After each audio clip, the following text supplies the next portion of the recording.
Magandang araw sa inyong lahat. Ako po si Banat Bay at eto na nga ang lupit ho ng mga balita ngayon. Naggulo-gulo na ho sa ating bayan. Ang gulo-gulo! Sa pilit nilang nililigtas ang mastermind, mga kababayan natin, mga banateros. Kung sino-sino na lang ang binibintangan ngayon. Ang lupit talaga, no? Kakaiba. At makikita ho natin, pati ho ngayon yung sekretary nakakapasok lang, mukhang pinagbibintangan. At kung sino-sino, at naku, alam nyo mga kababayan, marami po tayong intel na natatanggap patungkol po dyan sa issue ng tila inililihis ang issue mula dun sa mastermind. At kung sino-sino at ginagawa nila, pinapakalat nila yung pagbibintang. Hiwalay-hiwalay ang bintangan. Bibintangan nilang kakampi, bibintangan ng ilang kaaway, bibintangan, alam mo yon, para lang hindi talaga tamaan yung mastermind. Grabe Basta wag niyo kakalimutan, simpleng-simple lamang po ito. Ang budget, hindi. Akala nyo siguro ito, no? Ang budget ng Pilipinas ay hawak lang ng 2 tao. Kay VP Sara Duterte yan. Sa akin po, ang budget nagsisimula kay Marcos. At ang budget nagtatapos kay Marcos. Gago! Diba? Huwag na tayo magpaikot-ikot. Sino ba nagsisimula yan? DBM, diba? Tapos, ipapasa ngayon. I-deliberate ng Kamara, i-deliberate ng Senado, magbabaycam, tapos yung small committee. Tapos ano mangyayari? Babalik sa Pangulo at pipirmahan niya. Sa akin, tama si VP Sara Duterte dito. Ang budget ng Pilipinas ay hawak lang ng 2 tao. Hawak lang siya ni Congressman Zaldico at ni Congressman Martin Romualdez. Uy, Zaldico, ba't mo ko ininjan? Wag ganun. Ininjan mo ko Magpakita ka naman. Demanda ka, ayaw mo magpakita. Ininjan mo na ako. Anyway, mga kababayan, na nga po. Tama si VP Sara Duterte. Si Zaldico at saka si Romualdez, sila lang ang may hawak ng pondo ng ating bayan.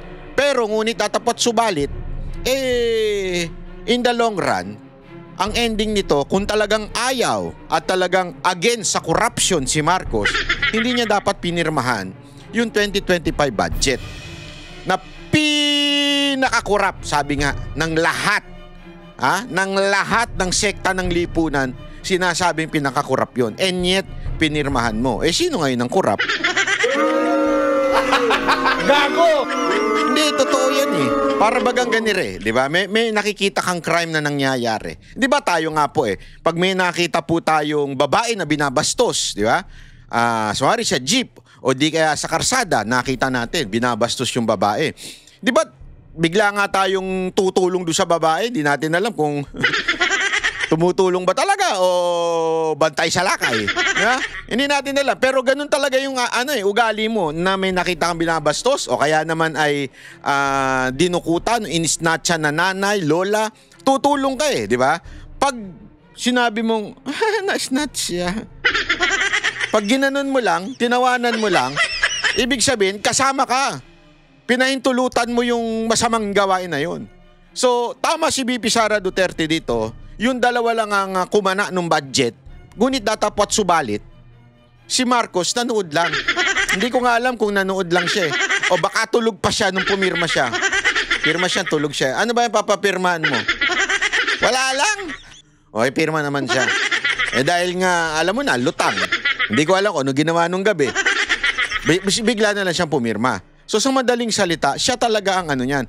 Sa kanya nang galing, sa kanya kumukumpas, at siya ang mag-e-ending yan. Budget na yan. Wala kang ginawa. Ganun lang kasimple yun. Kaya nga antindi ng mga pasabog ni VP Sara Duterte, etong huli niyang interview, pinaka-latest niyang interview, ito pong binitawan po ni VP Sara Duterte. Panoorin po natin. Grabe yung pasabog dito ni VP Sara Duterte. Talaga, ay grabe.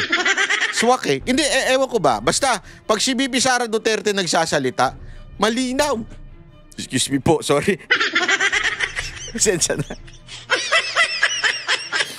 Totoo naman po, di ba? Pag si VP Sara, napakalinaw ho ng kanyang pananalita. Pero, hindi ko alam. Tinitingnan ko yung speech ni Marcos. Parang speech ng isang bangag. Hindi ko sinabing bangag siya. Sinasabi ko, parang speech ng isang bangag. Nasubukan nyo nang kumausap sa bangag? O yung in-interview na bangag? Parang ganun eh. Pero ewan ko ang gulo-gulo kasi pagka si Marcos eh. Pero pag si VP Sara Duterte, alino magkwento. O, panoorin niya natin to. Ang aking mga pagpapasalamat. Una, magandang umaga sa inyong lahat. Maayong buntag sa inyong tanan. Assalamualaikum warahmatullahi wabarakatuh. Magpapasalamat po ako, sir, kasi sobrang saya ko nung natanggap ko yung invitation ni Sir Wilson Flores na dumalo sa World Pandesal Day. Kasi nakikita ko sa social media, no, sa internet, yung mga tao na ini-interview at nagsasalita na ito yung nasa likod nila, Kamuning Bakery Cafe.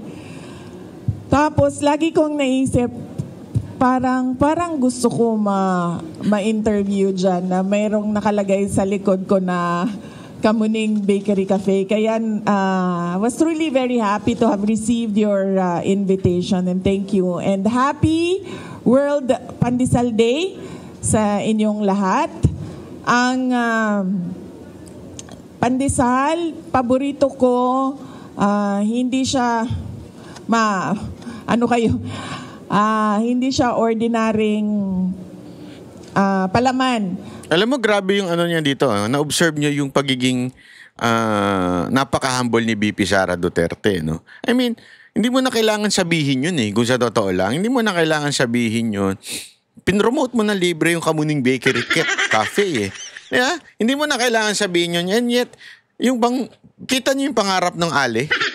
Pangarap lang nung Ali, gusto ko lang ma-interview meron sa likod nito. Ganun eh. Yung pangarap nung iba, mag-champagne sa Las Vegas. Yeah? Pumitik ng mga babaeng puti. Ganun. Yung pangarap nung iba, malulupit eh. Magnakaw ng bilyon-bilyon. Siya, pangarap lang niya, gusto ko lang ma-interview doon. Meron tarpaulin sa likod na Kamuning Bakery Cafe. Ay, grabe rin tong no? Tao na ito, no? Ang taas-taas na. Siya na ang pinakasikat na talagang the next president na, and yet ganun siya ka-humble. Ang pinaka-paborito ko na palaman is yung cheese whiz. Cheese whiz. Tapos... Uy, si Cheese Escudero ba yan? Kukulayan na naman nila. O, tingnan mo na, bata ni VP Sara Duterte, si Cheese Escudero. Bakit? Favorite niyang tinapay, may cheese whiz. Ganyan katanga yung mga vlogger na ni Marcos eh. Gago! Ganyan katanga yung mga yan eh. Yung daing, bulad sa Bisaya. Bulad. Yung daing, boneless na siya, tinatanggal ko siya sa sa mga buto, tapos nilalagay ko siya doon sa loob. So, yun yung pinaka-paborito ko na palaman sa pandesal. Cheese whiz tsaka bulad or daing. Daing. Sarap. Meron akong maalala. Magandang kombinasyon yun eh. Kasi maalat eh, di ba? Na nangyari sa akin noong bata pa ako sa pandesal at sa bulad. Kasi ang ginawa ko, hindi ko lang maalala kung I was 5, 6, or 7 years old. Basta ang malala ko, ganun ang ginawa ko. Kasi ang lola ko din, nakatira kami sa bahay ng lola ko, mahilig sa bulad. So breakfast, may bulad. Tapos ang ginawa ko, ganun ang ginawa ko. Kinuha ko yung bulad, yung akala ko malinis na siya, na wala siyang buto, wala siyang tinik. So nilagay ko sa pandesal, tapos kinain ko diretso, ganon. Tapos, meron pala siyang tinik na naiwan doon. So, at saka medyo siya malaki. So, natusok yung ngalangala ko. Tapos, nang natusok yung ngalangala ko, sobrang iyak ko na. Breakfast yun, papunta kaming paaralan. Papasok kami sa school. Tapos, sa sobrang iyak ko, na Sabi ni dating Pangulong Rodrigo Duterte, papa ko, sabi niya sa akin, gusto mo ba na wag nang pumasok ng school, sumama ka na lang sa akin? Ay, sa paniwala ko, yan yung naisip niya na paraan para tumigil ako sa kakaiyak ko doon sa sobrang sakit nung tinik sa ngalangala ko. Tapos sabi ko kaagad, oo. So maalala ko yung araw na yon na tinik ako ng buto ng daing doon sa pandesal na kinain ko. Pero na-absent ako at sumama ako sa Hall of Justice. Tsaka sa Hall of Justice pa yon, no? So, mas bata pa pala ako noon. 4 siguro. Yes, 4. Oo, so sumama ako doon at gusto ko kasi doon sa Hall of Justice kasi busy si PRD nagtatrabaho siya. So, pag sinasama niya ako, paikot-ikot ako niyan. Akyat sa taas, sa baba, sa labas. So, the usual na bata na kung saan-saan umaabot. So, yun yung hindi ko makalimutan na memory sa pandesal. Kaya ingat na ako kapag ginagawa ko yung cheese whiz tsaka daing. Kaya pala kayo naging lawyer, 4 years old na sa Hall of Justice na kayo. Oo, maalala ko pa sa office, no? Sa mga office ng prosecutors. Kasi maraming prosecutors iba-iba yung opisina nila, iba-iba yung style ng opisina nila, iba-iba yung kanilang routine sa opisina. At maalala ko pa, bata pa ako, marunong na ako mag-typewriter. Kasi may typewriter, diba, sa office. Tapos doon ako naglalaro kasi yung secretary ni PRD, para hindi ako paikot-ikot kung saan-saan, binibigyan ako ng mga scratch paper at pinagta-type ako kahit hindi pa ako marunong magbasa. Yes. Thank you. Before we continue, I'd like to acknowledge one of your biggest fans, ma'am, in the Philippines, Congressman Bong Sontay. Opo. Congressman namin dito, ha? Yes. Good morning po, Congressman. Bong Sontay is my schoolmate. Schoolmate pala kayo. Ay, hindi tayo nag-abot. Nag-abot ba tayo? Hindi na, no? Wow. Oh, yeah. So, nag-abot tayo sa San Beda College. May tanong sila kung may memories ba yung tatay ninyo, anong daw ang paboritong palaman ni former President Duterte. May picture siya na nasa Davao kumakain ng pandesal. Unfortunately, hindi ko alam kung ano yung or kung naglalagay ba siya ng palaman. Yan ang hindi ko alam. Ang the best na tanungin natin dyan si Kitty. Kasi yes, siya yung lumaki na nandyan talaga si PRD. Thank you. Ma'am, may isang gusto magtanong dito, editor ng Philippine Star, Miss Natalie Tomada. Ma'am, Bisaya siya. May buntag, BP Inday. Video ko lang. Not ready? So, ingon ni Sir Wilson, light lang daw kung pangutan. Siyempre, ang init ng politika as hot as the pandesal of Sir Wilson. Pero, how do you distress ba? How do you distress? How do you cope with stress daw? Unang-una, tulog, no? Hinahabaan ko yung tulog ko. Tapos meron na akong sinusubukan ngayon. Sinusubukan pa lang, hindi pa siya routine na dapat 8 hours yung tulog. Dapat by 11 p.m. tulog na ako and then 8 a.m. dapat gising na ako. So sinusubukan ko pa lang. Hindi pa siya perfect na routine. Tapos pangalawa, marami naman nakakaalam na nag-hike ako. Nag-hike ako ng mga bundok. Pero lately, hindi pa ako nakabalik sa hiking. At ang pangatlo is usually kasama lang yung pamilya. Napakasimple na magkasama kami, tapos nagluluto kami ng sangyupsal, yung mga ganon. Mahilig yung mga anak ko yung luto kain. So kung kunwari may griller, tapos hotdog, tapos kakainin ka agad. So yung mga ganon na mga bagay.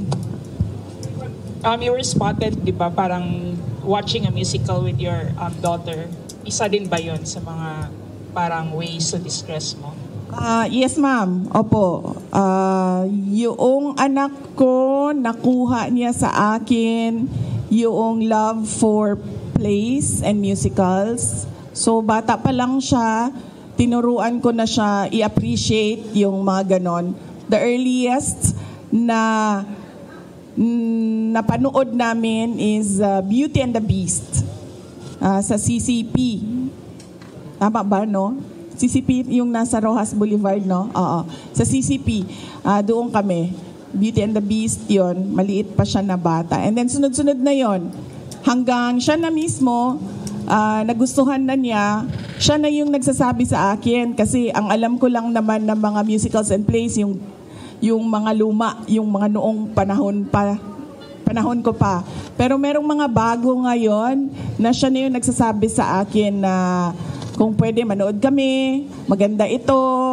At nagre-rating siya.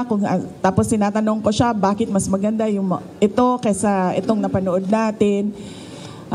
Yun yung isa sa mga activities na ginagawa namin ng anak ko, si Shark. Iba-iba kasi yung interest nila, magkakapatid. So, ang ginagawa ko as a mother, sinusubukan ko na kung ano yung interest nila, doon ako sasama. So, yung pangalawa, mahilig sa sports.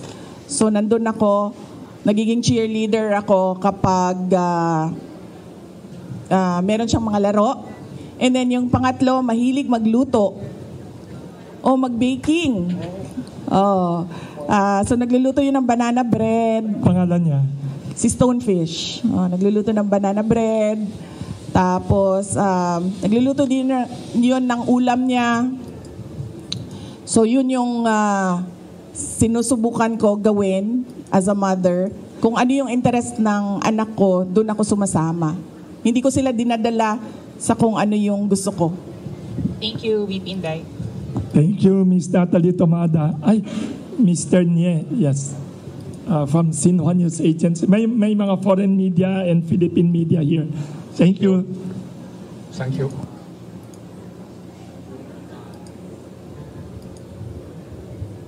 Hello.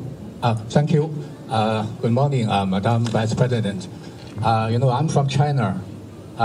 Speaking about the food security, my grandfather, even my parents, their generation, they all have the memory of hunger.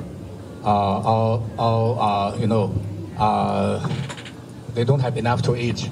So, but now, thank you. But now, China have pretty much solved this poverty and hunger problem. So, what if both countries will enhance the cooperation in this field? I think for sure China will provide a lot of help and experience, also lessons. So, what do you think? The future perspective for the cooperation between the Philippines and China in the poverty reduction and to solve the food security problem. What is the future? What do you think of the future will be? Thank you. Philippines, yes, poverty, hunger. Yes. Well, I see, sir, that in the People's Republic of China, there's really a plan on how to uplift the citizens from poverty. And that is very important, that there is a plan by government on how to address poverty, not just by band-aid solutions, but long-term solutions to poverty. The first one is you have to have a plan, and then number two, you have to invest in education. I truly believe that the primary solution to poverty is education. And not just, Alam mo, naniniwala ako dyan. Alam mo kung bakit?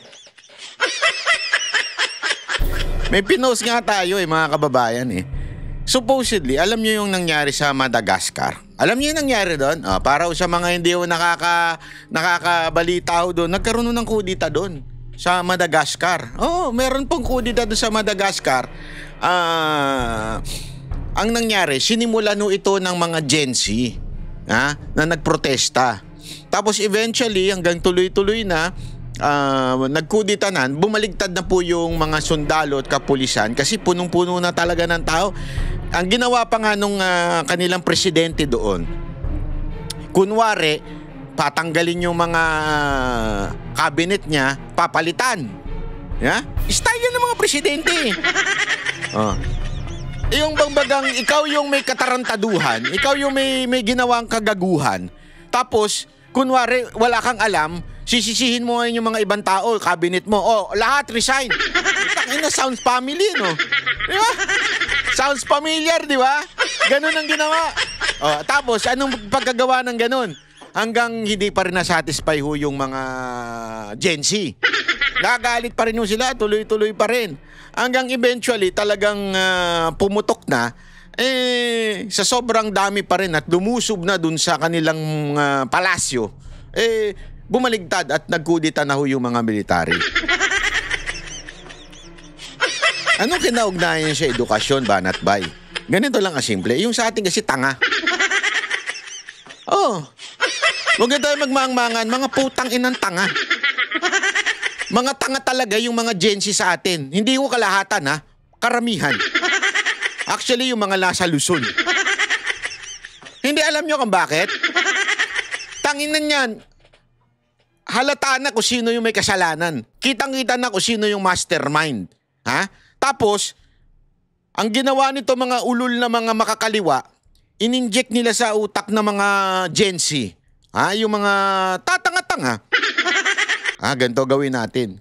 Para wag si Marcos kasi nakikinabang tayo dito kay Marcos Ayaw natin si VP Sara Duterte dahil galito sa mga teroristang kaibigan natin, mga kasama natin. Si VP Sara Duterte. Mantakin mo yung lintik na nirereklamo nilang confidential funds na 150 million na kinlir ng COA. Okay? Kinlir po ng COA yun. Mataas na rating ang binigay ng COA. Yun ang kanilang hinahabol. Pero yung billion-billion na confidential funds ng Office of the President, hindi nila tinanong.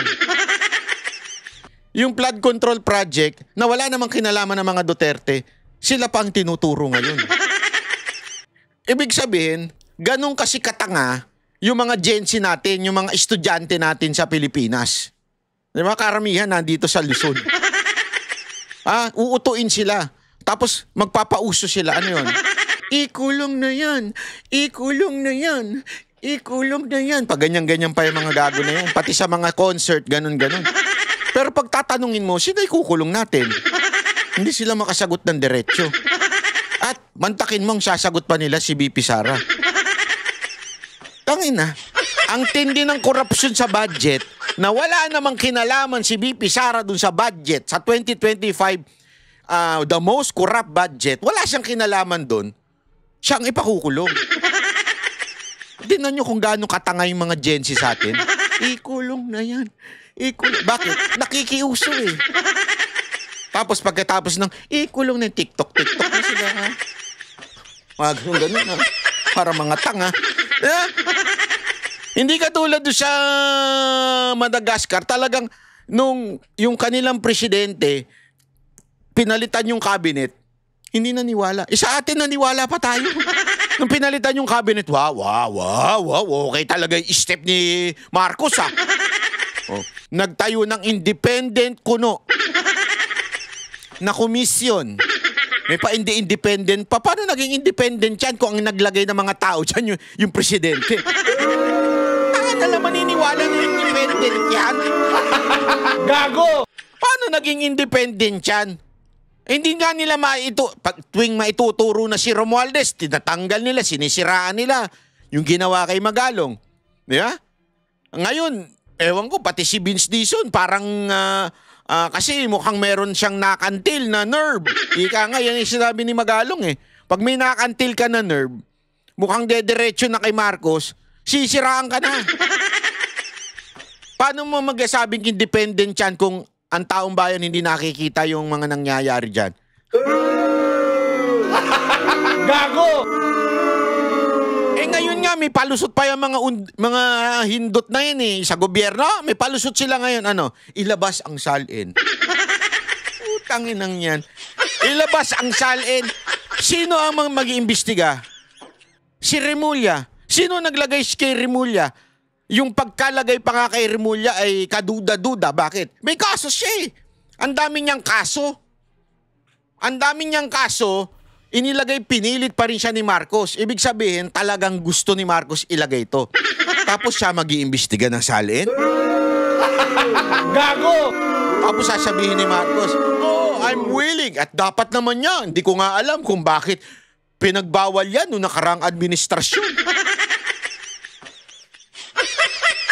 In the first place, yung ombudsman na yan, napaka-independent yan. Si Martires dati, napaka-independent niyan. Minsan nga, di ba, kontra nga yung mga desisyon niya kay Pangulong Duterte. Wala akong kinalaman yan. Talagang independent yung tao na yan. Di ba? Ngayon, eto napaka-obvious na hindi independent si Remulla. Kasi talagang ipinilit ni Marcos kahit napakaraming kaso. In-appoint niya as ombudsman. Tapos ganyan sasabihin, hindi, open ako sa salin. Kung may nakita dyan, kung meron man sa tingin mo ilalabas ni Remulla yan? Gago! At saka ako, sa totoo lang hindi ako naniniwala dyan, katarantaduhan niya salin. Ang dali-dali maglabas ng pera di ba? Magkaroon ka lang ng state visit, ilabas mo na yung pera. Nakailang state visit sila sa ibang bansa, lalo na sa Europa, yung madali magtago ng pera. Di ba? Hindi ko na lang sasabihin, meron kasi isang bansa dyan na tinataguan ng mga kurap. Madalas silang pumupunta doon, sumesegue doon sa bansa na yun. Meron dyan tinataguan na kung saan wala yung parang money laundering law nila. Kaya yung mga kurap, yung mga kriminal, dyan nagdi-deposit. Ayaw walang pangalanan yung bansa na yun kasi baka sabihin naman ng bansa na yun, maganda pa naman doon. Gusto ko pa naman bumalik doon. Pero doon talaga nilalagay yan. Kung gusto mo, may pera kang kaduda-duda, doon, mag-deposit ka, walang katanong-tanong. Ilang beses sumegway dyan after the state visit. Kaya yung salin na yan, katarantaduhan yan. Alam mo, mga kababayan, eto si Marcos, bihasa na yan. Tandaan ninyo. Natuto na yan sa nangyari niya sa tatay niya. Yung mga yaman na nandito, natuto na yan. Hindi na maglalagay ng yaman yan dito. Hindi na. Sa ibang bansa na maglalagay ng yaman yan. So, kahit ano pang salin na yan, wala yan. Bullshit yan, ika nga. Kalukuhan yan. Isang malaking katarantaduhan. Pambubutol na naman. Dahil tanga nga yung mga Gen Z natin dito, maniniwala naman sila. Tingnan nyo na. Tapat si Marcos kasi ilalabas niya salin niya. Si BP Sara, tingnan mo. Yung salin niya, sigurado ako, dyan siya dadalihin kasi maraming mga questionabling kayamanan niyan. Ang daling-daling gaguhin ni Remulla yan Kung gugustuhin niya, gagaguhin niya yan. Diba? Sabi nga ni Marcos, ni Amy Marcos, una yung, yung People's Initiative, yung charter change nila, hindi nagtagumpay. Diba? May mga sumunod pa, yung impeachment. Hindi rin nagtagumpay. Pinag-initan si Chis Escudero dahil hindi tinulak ni Chis Escudero yan. Ngayon naman, ito yung plan C. Ano yun? Talagang kasuhan siya at matanggal at bilang hindi na makatakbo. Kasi pag ikaw nakasuhan at nakonvict dyan, di ka na pwede. As a public servant, di ka na pwede. Ganun ang gagawin dyan. Yan yung sinasabi ni Amy. Nakikita na natin. Yan salin na yan. Ang dali-daling mag-imbento. Di ba? Ang dali-dali hong gumawa ng mga imbento na data dyan. Kung hawak mo yung pinuno dyan. Hindi, isipin nyo bakit pinilit si Remulla dyan. Alam naman natin si Remulla, ang karakas niyan. Di ba? Panahon pa lang ni Bantag, panahon pa lang ni Tebes, alam na natin karakas niyan. Makikita mo na talaga na kung Basta kalaban, kaya niyang diin. Kaya niyang idiin. In all kind of hocus-pocus, gagawin niya para maidiin. Kaya tama eh. Tama eh. Ako, sangayon ako this time kay Aimee. Doon sa sinabi niyang plan C, na ipakukulong itong si VP Sara Duterte, yan talaga ang plan C. Not just the education that we see now, but modernization of education as well. Ang dami nang antang kabataan ngayon eh. Hindi alam mo, nung high school ako, isa ako sa mga tarantado nun. Bulakbol. Kaya mga grades ko palakol. Swerte na ako pag naka 75 ako. Ibig sabihin, blessed na ako dun. Usually yung grade ko, mga 70, 71. Mataas na nga yung 72. Pag 75, wow. Himala na yun sa akin. Ganun ako. Bakit? Ayoko talaga mag-aral nun. Kasi rebelde nga ako nun, ayoko mag-aral. Pero alam mo, yung karunungan ko nung high school ko nun, mas matalino pa ako dun sa mga marurunong ngayon eh. Yung sa mga may honor. Mas matalino pa ako nun eh. Kahit bobo ko nun. Ang grabe ngayon. Hindi makapagbasa ng diretsyo. Hindi, alam mo yun, bulol-bulol. Mali-mali yung Kasi nga, ayaw ko kung anong klaseng... ayoko naman sisihin yung mga nagtuturo sa kanila. Pero ganun na talaga ang natin, edukasyon natin. Bagsak na talaga eh. Kaya nga, ang daling utuin. Ang daling utuin, lalo na nandyan yung... Kaya nga, di ba, kung maalala ninyo, yung confidential funds sa DepEd at ni sa Office of the Vice President, ginamit yan laban doon sa mga makakaliwa, doon sa mga eskwelahan. Para talaga ma-eradicate na ito mga demonyong NPA na nasa eskwelahan. Alam naman po natin yan. Hindi na natin maipagkakailayan. Pag may napapatay ang mga sundalo, ano mga paripanalya na nandun?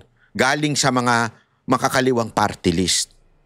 Tanong nyo sa NTF-ILCAC, marami silang alam niya. Mga sundalo, alam nyo yan, di ba? Meron nga yung isang beses election season nun, tapos nagkasagupaan ang military at ano natagpuan doon? Di ba? Mga tarpaulin ng Gabriela, tarpaulin ng ano ba ito? Yung kanilang isa, bayan. Alam na ho natin yan. Huwag na natin ipagkailayan. Bobo na lang hindi maniniwala. Pero nagtataka ko, sa mga eskwelahan ngayon, may sumasali pa dyan. Tanga nyo ba talaga? Hindi nyo ba talaga alam yun? Ilang beses na nagkahulihan na merong mga miyembro sila, kabataan party list. Ano yung gusto nyo rin maging NPA, terorista? Gano'n kayo katanga. Tama, mali. It has to evolve with the changing times. And then next is food security. It is important that the state invests in modernization and assisted farming. So sa una po, initially, it has to be that the state is involved in providing the necessary capital to the farmers to give them the startup. And then it has to be state farming as well, so that we get to use all the available lands, not just 1 or 2 hectares of private lands. It has to be all available lands for agriculture. It must be, the government must invest in farming. Thank you, Vice President. May nag-text din dito, 3 people. What is kasi sabi nila, millions of people in the Philippines today suffer from all kinds of crises, political, economic crisis. We have also the flood control crisis. Ano naman ang personal worst crisis that you have experienced personally or professionally, and how did you cope, ma'am, and what lessons can we learn from the way you cope, ho? Kasi maraming crisis sa Pilipinas ngayon. Everyday na lang sa news front page, puro political crisis, corruption crisis, flood control crisis, food crisis. Sorry, ma'am. Sa akin, ang personal crisis ko is aging. Nako! Pareho tayo dyan, madam. Pero hindi naman ako mukhang 50. Ha? Mukha bang 50 yan? Hindi. Hindi, alam mo, yan ang pinakamatinding crisis sa lahat. Yung you're getting old and it's really hard to accept it. Napakahirap. Don't look. Yan siguro yung masasabi ko na personal crisis, yung aging. Kasi unang-una, mahirap na magbawas ng timbang kapag may edad ka na. At syempre kailangan mo magbawas ng timbang dahil mahalaga yung cardiovascular health, no? Na hindi ka ma-stroke, hindi ka ma-heart attack dahil may edad ka na. Pangalawa, kung napapansin nyo, nauubos na yung buhok ko. Hindi ko alam kung bakit. Everyday na maligo. Ma'am, payuhan ko kayo. Ang kapal ng mukha mong animal ka, banat ba? Payuhan ko kayo kung papaano mapigilan ng paglagas ng buhok. Alam ko, expert na ako dyan. Huwag kang magpapakulay, number 1. Nasira ang buhok ko dahil kay Rodman. Tanginan to si Rodman. Kilala niyo si Rodman? Si Dennis Rodman. Nung nauso siya, yung iba't ibang kulay ng buhok, ay ako din gumaya. So araw-araw ako noon, nagpapableach ako kasi araw-araw yung basketball noon. Iba-iba kulay ng buhok niya. Yung pala, eventually nalaman ko, artificial lang pala yung ini-spray lang. Hayop yan. Gago! Ako, as in nasira yung aking skin, yung scalp, yun. Kaya nakalbo ko. Pero okay lang kasi mas gusto ko naman talagang kalbo kasi pagising mo, on the go ka na kagad. Hindi halata kung naligo o hindi. Di ba? So ako, sinasabi ko sa inyo, siguro mga sobra 50 ang nahuhulog sa nabuhok sa ulo ko. Tapos alam ko yon kasi, di ba, nag-shampoo tayo, shampoo. Tapos pag ganun mo, sasama lahat yon, di ba? Tapos nilalagay ko sa tiles yun sa wall. Ganyan, dinidikit ko siya. Tapos pagkatapos ko maligo, nililinis ko siya, tapos tinitingnan ko. Na-stress ka na nga, kaya nahulog ang buhok mo. Na-stress ka pa kasi nahuhulog yung... So yan yung crisis natin, sir. Aging po ang crisis. Tapos, syempre kapag may edad ka na, mabagal ka na gumalaw. Napansin ko yon. Medyo hindi na siya abtik. Hindi na abtik ba? Snappy yung galaw. Napansin ko din yon kasi nagmumotor ako. Tapos yung reflexes ko ba, mabagal na siya. May chance na pwede kang madisgrasya kasi hindi na yung hand-eye coordination, lahat yon, hindi na siya mabilis. So, personal crisis, aging. Kung merong... Akala siguro nila yung sasagot nila, personal crisis, yung ini-stress ako ng mga demonyo sa gobyerno, lalong-lalo na si Marcos at saka si Romualdez. Hindi no? Kind of youth, hinahanap yon ng mga nagkakaedad. Tapos, professional crisis, yung naging vice president ako, sir. Tapos, I was serving in the cabinet of BBM. At nagtataka ako, bakit ako inaatake? Wala naman akong ginagawa. Nagtatrabaho lang ako. And yun yung commitment ko din noong nangangampanya ako, commitment ko sa bayan na I will serve the country faithfully.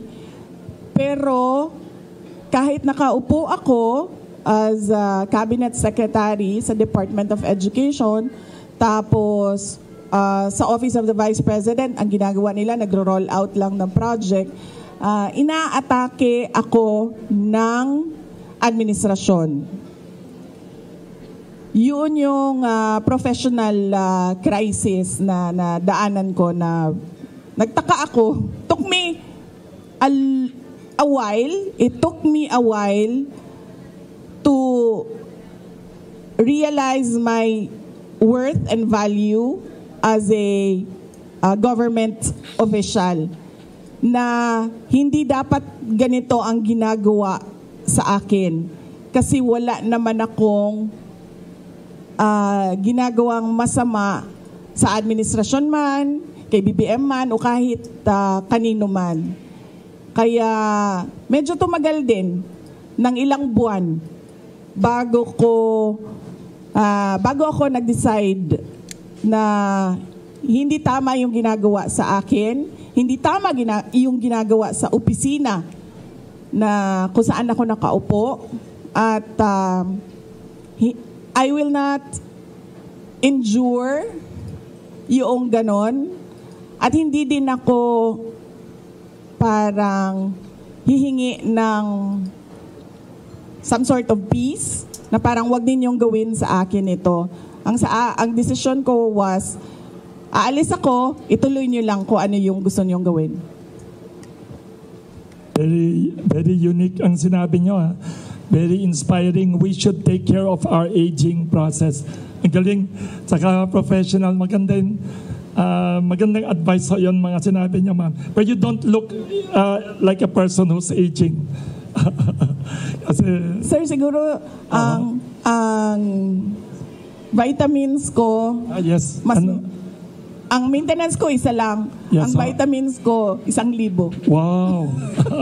So take vitamins, don't forget. Vitamins ko 1 piraso lang. Ay ang maintenance ko 1 piraso lang. Ang vitamins ko 1,000 yan. Kung ano-ano nang iniinom ko para mapigilan lang yung aging. Thank you very much, ma'am. Ang dami nakaka-relate dyan. Lalo na yung mga herbal na binibili. Atay tayo dyan, Brad. Sino dyan? Mahilig sa herbal para hindi tumanda. Para sa bato, para sa kidney, para sa liver, para sa UTI, para sa buto, para sa gamot sa cancer, gamot sa ubo.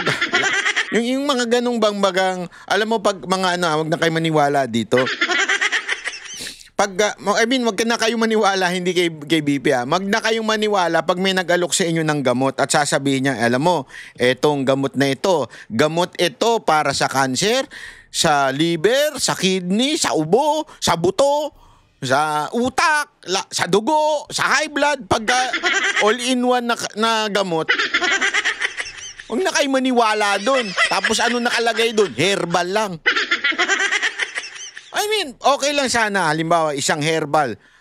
Ito, maganda ito para sa dugo. Okay na yan. Pero yung lahat na lang napagaling nung herbal na yon. Ngayon, parami na ng paramin doktor sa social media eh.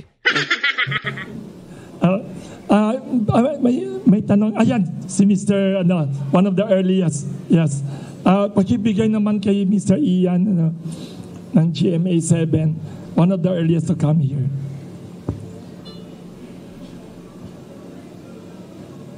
Paki-mention your name ulit kahit kilala na kayo ni PP. Thank you.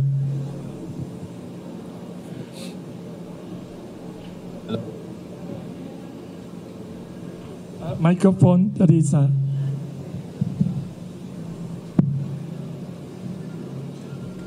VP, good morning po.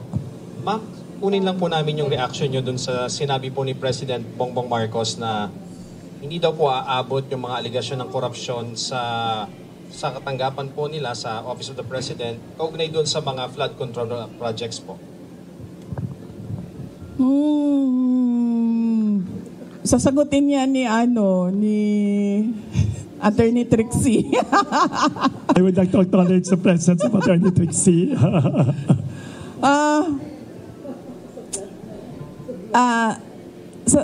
Sa ganitong ongoing pa yung investigation ko at inquiry ko sobrang magtataka. Take note of the kuno. Gago! Kasi mga katarantaduhan ng investigasyon na ginagawa ng gobyerno ngayon, lalo-lalo na ICI. Bakit confidence yung Pangulo na hindi aabot sa Office of the President yung iskandalo at yung korupsyon. So ibig sabihin, siguro alam na niya kung ano yung kalalabasan ng inquiry at ng investigasyon. Kasi wala namang iba sigurong explanation kung bakit napaka-confident mo sa mga mangyayari pa. wala pa akong nahanap na tao na alam kung ano yung mangyayari bukas. Siya pa lang, si BBM pa lang. Ma'am, doon naman po sa sinasabi na baka possible na maging state witness si former Speaker Martin Romualdez, do you think magiging effective po siyang state witness doon sa mga flood control projects po? Sound, pakilakas ulit. Laksan konti. Pakilakasan konti. Ma'am, may natanong na rin po sa Malacanang kung patungkol doon sa pagiging state witness daw. State witness ni former Speaker Martin Romualdez. Do you think magiging effective siyang state witness doon po sa flood control project po? Okay. Hindi ako mag-comment dyan kasi hindi ko alam kung totoo ba talagang sinabi ng ICI yan at desisyon talaga ng body yan na siya ay maging state witness. Mamaya na lang tayo magkomento kapag nandyan na yung kaso at nakikita na natin na totoo talagang state witness siya. Pero sa batas, yung principal sa krimen ay hindi pwede maging state witness. Thank you. Manila. So madaling salita, principal si si Romualdez. Teacher lang si Zaldico. Kasi principal si Romualdez di ba? Kaya hindi pa pwede yun. Kasi ako, baka sabihin ng iba, state witness tapos ituturo si Marcos. Hindi. Partner sila dyan. Hindi ako naniniwala na ang pinaka parang boss ni Romualdez ay si Marcos. Hindi. Si Marcos mahinang nilalang. Ever since. Hindi kaya niyan. Ang kaya lang niyan, partnership. Ibig sabihin, magkapantay sila sa kung ano mang iskandalo ginagawa ng dalawang to. Totoo. Hindi pa pwedeng yan. Hindi pa pwedeng mastermind si Marcos lang. Silang dalawa. Partner sila dyan. Ma'am, good morning po. Yes. Good morning po, ma'am. Ma'am, ito pong kapapasok lang po na balita. Tinuro, parang iniimbestiga, nag-order daw po si Ombudsman Remulla kay Secretary Dizon na parang investigate daw si Senator Bongo sa anumang possible link sa mga Diskaya. So, ma'am, of course, Bongo is one of the allies of your father, the former president. Ano man sabi niyo dito sa parang saka do you think, ma'am, ituturo po ba ang mga kalaban sa politika sa ongoing na ICI investigation?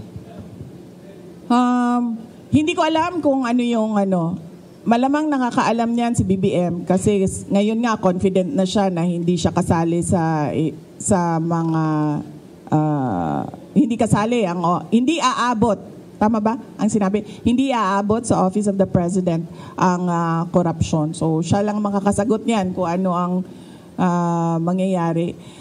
Ano yung tanong mo?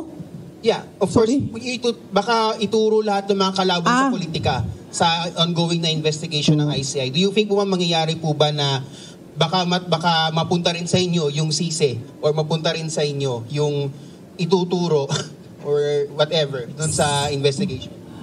Aabot sa akin yung flood control project. Baka umabot ma'am sa inyo, ma'am. Kasi kung hindi aabot sa kay BBM, baka kayo naman pong ituro, ma'am, ng mga sinasabing witness. Aba, siyempre.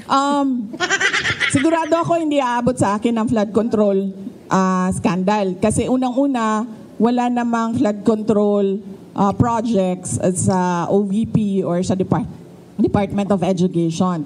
At makakasabi naman talaga ang mga contractors and even si Secretary Bunuan, wala talaga akong at all project dyan sa DPWH. In fact, hindi nga nila masabi ngayon na may insertions ang Vice President kasi wala talaga. Hindi ako sumasali sa ganyan. Kung aabot ba sa akin, sa tingin ko aabot siya kasi kaalyado kami. Sa tingin ko ililink nila, sa tingin ko susubukan nila na paabutin sa akin dahil sa kaalyado ni dating Pangulong Rodrigo Duterte, si Senator Bongo. Doon siguro nila gagawan ng kwento yon. Yung part na ako, si PRD, nasa gitna, at si Senator Bongo, nasa kabilang side.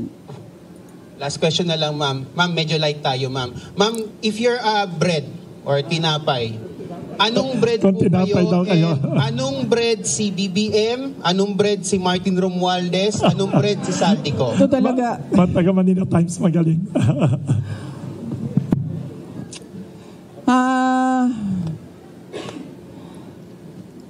Definitely hindi bread si Martin Romualdez at si BBM. Sino yung isa? Apat yung Zaldico. Definitely hindi sila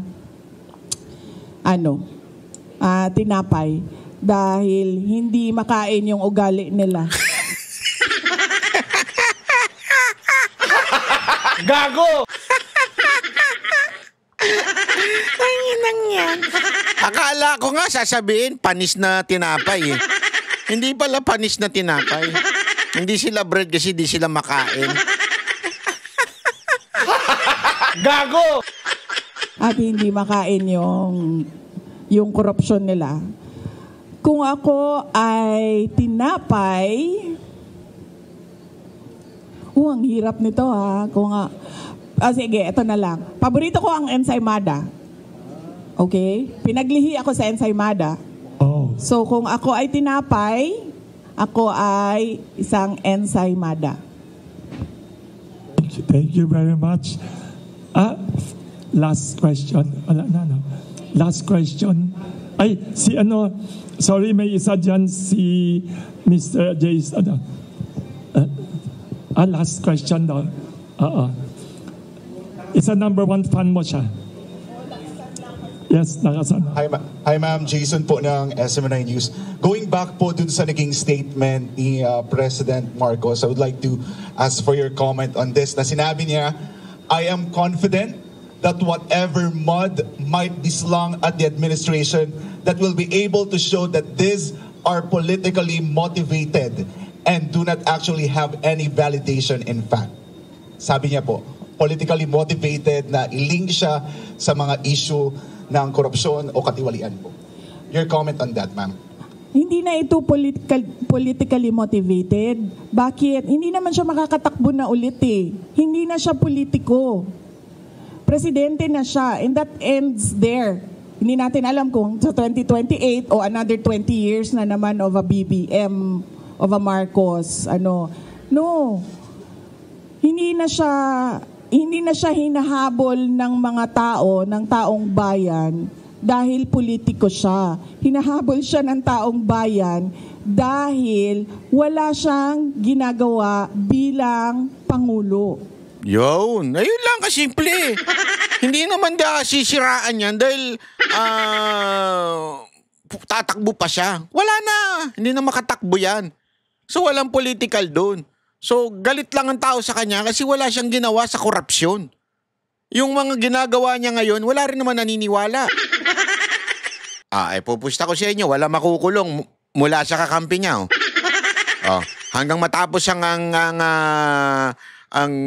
term niyan, kung matapos hanggang matapos 2028, walang kakampi makukulong. Puro kalaban lang ipakukulong niyan. Gaya nung tatay niya. Hinahanap sa kanya yung trabaho niya bilang Pangulo. Follow-up question sa sinabi rin ni President Marcos. He said na politika lang nga ito and sabi niya, gusto nila akong Iyan ang sinasabi ko. 'Di ba? Sino ba sa ating lahat ang nagsasabi at nagpaplano ng destabilisasyon? Walang nagsasabi na oust Marcos. Ang merong mga grupo na nagsasabi resign. Yun lang ang the most na sinasabi ng mga tao.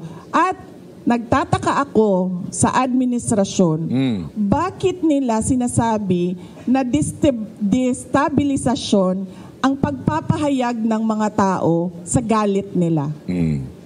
Kasi hindi yun destabilisasyon. Yun ay freedom of speech and expression. So kahit man mag-rally ang mga tao araw-araw sa EDSA, hindi destabilisasyon yan. Freedom of speech and expression yan. Pagpapahayag yan ng galit mo, paghahanap yan ng accountability, ng transparency sa administrasyon, sa gobyerno. So hindi yan pagpapatalsik sa Pangulo. Kaya lagi ako, kahapon din, yan din yung tanong ko. Kanino ba nanggagaling yung destabilisasyon na salita? Sa administrasyon. Kasi, duda ko, natatakot sila sa posibleng mangyari sa kanila. At alam naman natin na matagal na talaga silang insecure. Oo, totoo yan. Noong kampanya pa lang, madami na akong kwento ng yung panggigipit nila sa team, campaign team ko. So alam ko na noon, at yung mga pinagsasabi ni Lisa Marcos noon pa. So alam ko na insecure. Alam na natin na insecure. Siguro takot.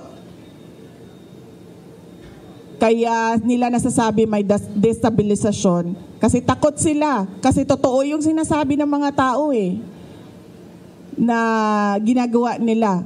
Hindi nila ma-deny kasi nasa papel 'Di ba? Nakikita mo sa budget ang nangyayari. So hindi ma-deny, so takot. Paranoia siguro kasi 'di ba pag ikaw ay hindi siguro, paranoia talaga 'yan. Unang-una insecure, pangalawa takot, pangatlo paranoia. Kasi ang tao na may bisyo, ay naku, may bisyo. Nagiging paranoid. Naku po. Ano kaya itong bisyo na to? Yung aning? Nagbibigay lang ako ng example. Yung aning? Pinapa-explain ng mga departamento kung saan ako pumupunta at bakit matagal ako sa isang lugar.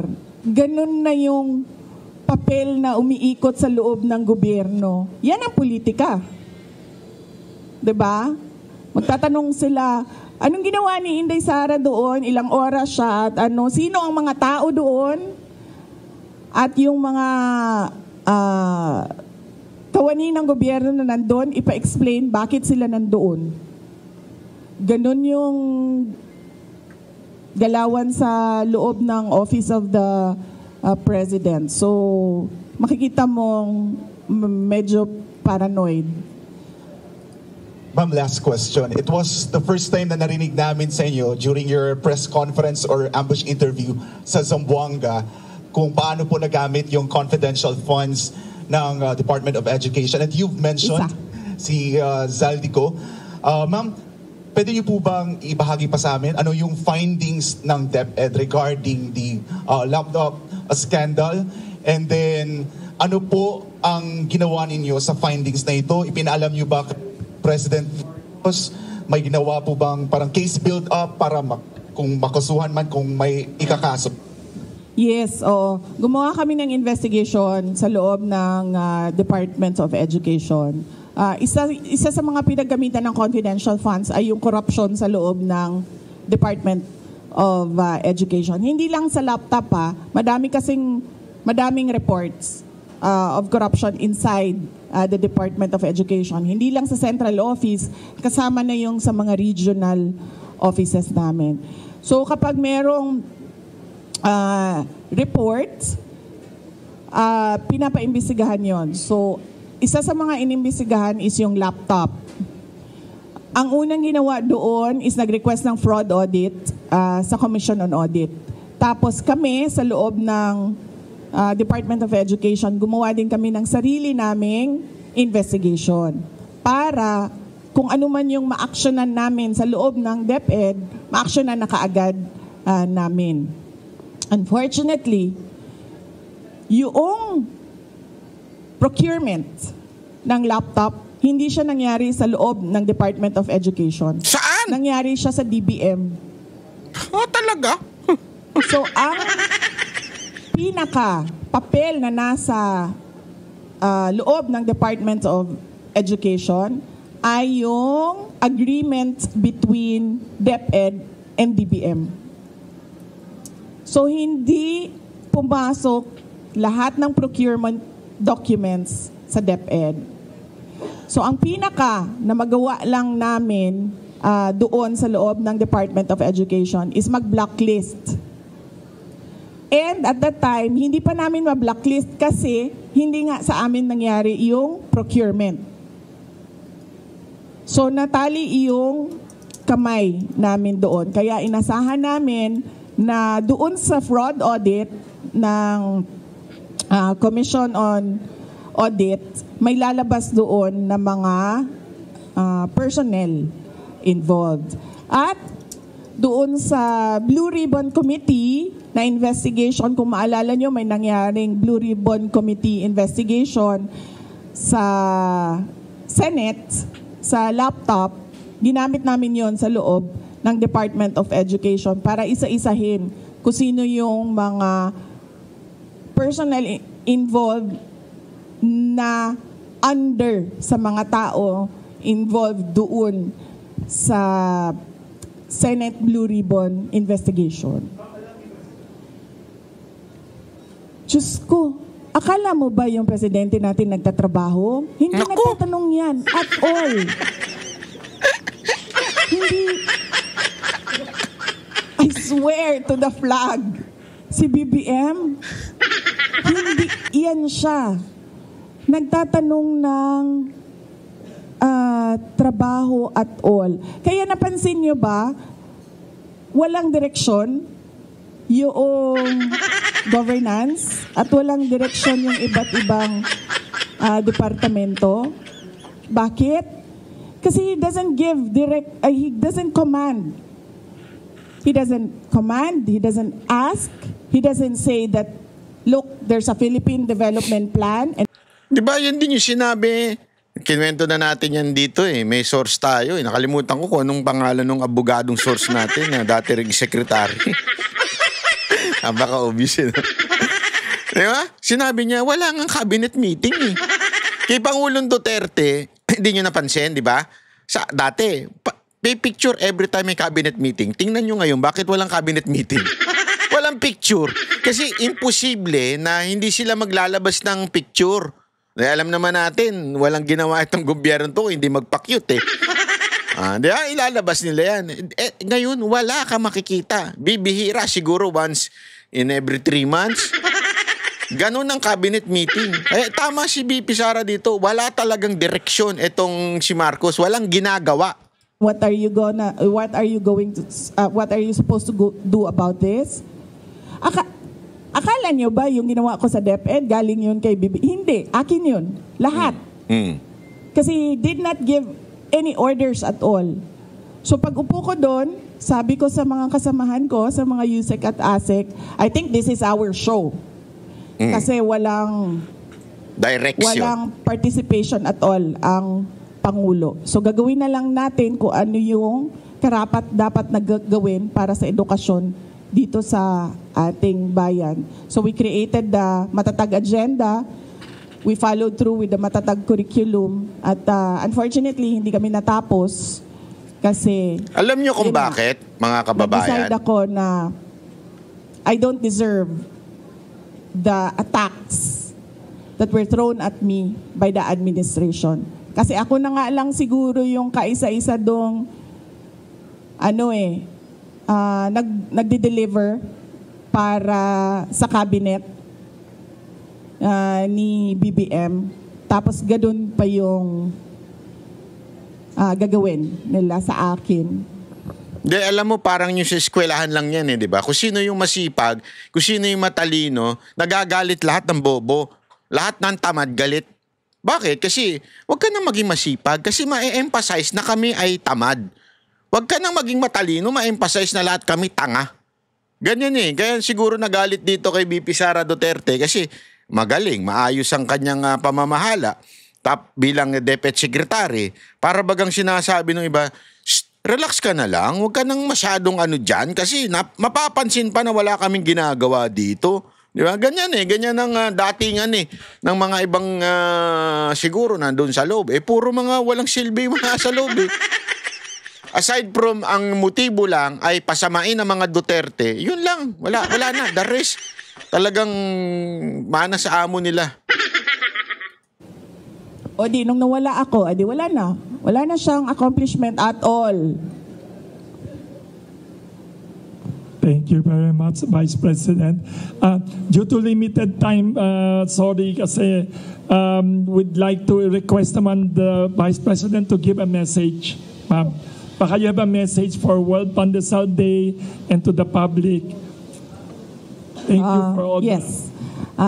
Happy World Pandesal Day sa inyong lahat. Nagpapasalamat ako sa oras at panahon ng ating mga kaibigan sa media sector ngayong umaga na ito dahil nakasama namin kayo sa World Pandesal Day. At maalala ko nung kabataan ko, ang pandesal ay 25 centavos. So, yun yung childhood ko. Yes. 4 na pandesal sa piso. Yun yung childhood ko. 1980s. Wow. Yes. Alam mo mga kababayan, hanggang dyan na lang po muna tayo. Napaka ganda ho na naririnig natin si BP Sara. Exciting siguro, no? Kung naging presidente na yan. Kasi ngayon, hindi mo naririnig yung presidente. Kung marinig mo man siya, ang gulo. Hindi, magpakita ka sa akin ng speech niyan na hindi magulo. Kasi pinipilit nilang maging makamasa. Pero wala. Hindi talaga Nakita nyo magsalita, di ba? Ang dami dyan mga congressman, pag nagsalita, pinipilit maging makamasa, ang gulo-gulo magsalita. Kasi hindi talaga, hindi masa, hindi talaga nakakaintindi ng lengguwahe ng mga sabi nga nila, nasa baba, nasa mga masa. Ito si BP Sara Duterte, ang sarap pag naging presidente ito, no? Malalaman mo talaga may direksyon. Alam mo, ito kasi ang problema. Kaya itong si Marcos walang alam pagdating mo sa governance. Kasi, alam nyo ba, nung panahon na siya ay governor dyan sa Ilocos, hindi daw nakikita yan sa opisina. Siguro mga once election, pagka mag-o-taking, the rest hindi na siya nakikita. So, hindi niya talaga alam kung paano magpatakbo ng local government. Alam naman natin po, si BP Sara Duterte, magtanong ka sa Davao, mahal na mahal siya ng mga taga Davao. Kasi hands-on niya mga Duterte. Kahit si Basti ngayon, hands-on din. Di ba? Ganyan ang mga Duterte, hands-on. Kaya tuwang-tuwa ang mga taga Davao City sa tanungin niyo yung mga taga Ilocos Norte kung tuwang-tuwa sila kay Marcos noon. Hindi na nga nila makita-kita Basta ang alam lang nila, Ilocano yan. Pero mga Duterte, talagang ramdam mo pagka may kailangan isumbong at may tiwaling pulis o opisyal, pag sinumbong mo talaga, yari talaga sa mga Duterte. Ganun din Kilala yung mga Duterte na ganun. Kaya mahal na mahal sila. Kaya tingnan mo naman, 'di ba? Ang yung lungsod nila ay napaka talaga, yung mga building hindi nga bumagsak, 'di ba? Kasi nga sinusunod talaga yung mga dapat na sunurin. Sa building code, stricto nga 'di ba? Yan nga yung kinagagalit ng ibang mga negosyante kay Basti kasi napaka-stricto. Kasi eventually, na-realize nila, tama pala. Kung hindi pala, nagbagsakan na. Hindi nyo napansin, buong Visayas, yung sa Cebu, nagbagsakan, kita nyo naman. Yung nung sa Mindanao na, yung sa Davao na, walang bumagsak. Ang ganda-ganda. Kaya nga alam mo, pagka natuloy yung pinaplano nila na ihiwalay ang Davao, dyan ako titira. Walang kwenta dito sa Maynila. Hindi, totoo hindi ako nagbibiro. Tingnan nyo na lang yung traffic natin. Kaliwat kanan ng construction pa rin. Di ko maintindihan. Yeah? Tapos kung may construction, minsan iniiwan na nakatiwangwang. Madidisgrasya ka. Sa Pilipinas, kung hindi ka defensive driver, talaga madidisgrasya ka dito. Ako po kasi, Alam nyo naman po ako, di ba? Gabi ho talaga ang buhay ko. Nag-iikot ho ako ng buong Metro Manila sa gabi. Talagang madedelicates ka, Brad. Pag hindi ka alerto at hindi mo kabisado yung karsada, naka po, siguradong madidisgrasya ka. Ganun eh. Hindi ko alam bakit parang walang pakundangan tong gobyerno to. Lahat yan, sama-sama sila, MMDA. Buti na nga yan sa Maynila, naayos na ngayon eh. Lumiwanag na, nakita nyo yung Maynila. Sabi ko, alam mo, tuwan-tuwa, hindi ako nagbibiro, tuwan-tuwa ako dyan sa Maynila ngayon. Kaya talagang sabi ko, hindi ako nagsisisi na sinuportahan si Isko. Hindi talaga ako nagsisisi. Kayo, nagsisisi kayo, di ba? Sinuportahan niyo si Marcos. Hindi, pero hindi ako nagsisisi na sinuportahan ko si Isko. Kasi ngayon, bumalik na naman yung liwanag, gaganda ng Maynila ngayon. Kasi bumabiyahe ako dyan, safety talaga. Sabi ko nga, kaya naman palang ganito, ba't di ginagawa ito sa ibang lungsod? Bakit ang dilim-dilim sa mga ibang city? Hindi ko maintindihan bakit ang dilim? Parang mga kilikili ninyo. Saka ni J. Guevara. Gago! Huwag mo siya sabihin, nakinikwento ko siya dito. Di ba? Oh. Anyway, maraming salamat po. Kita-kita po ulit tayo sa susunod na ating video. Yan ang Banateros, boses ng ordinaryo Pilipino. Banateros ay walang makaka